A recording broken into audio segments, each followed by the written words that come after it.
Previously, we talked about contract law, and now we're going to turn to tort law, which is the other major common law regime that governs business and other social transactions.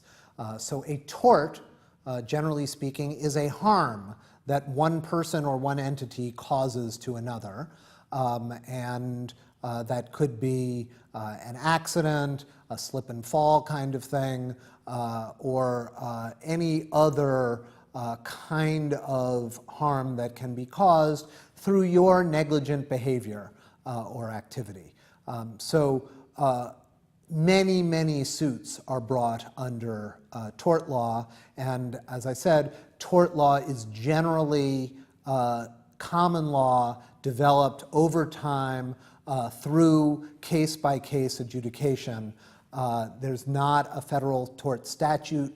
Generally, there's a couple, but not for the most part. And in many cases, there isn't even state law. It's all done by common law. So in our tort unit, we're going to, as we did with contracts, talk about the meaning of the core terms. We're going to then talk about the types of torts you could have. You can have intentional torts, where you do something to harm someone on purpose. You can have negligence, which is the most common, where because you behaved in a way that was less than fully safe, you caused a harm to someone else, or you allowed a harm to someone else to happen.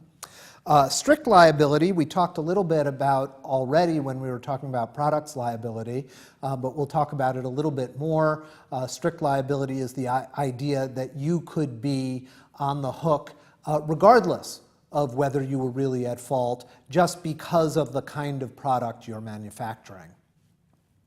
And then we'll look at harms to reputation or economic interest.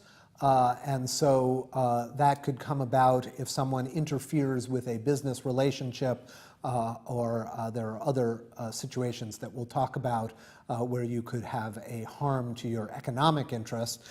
Then we'll talk about invasions of privacy of various kinds, the possibility of vicarious liability. That's the idea that a company might be liable for the acts of its employees.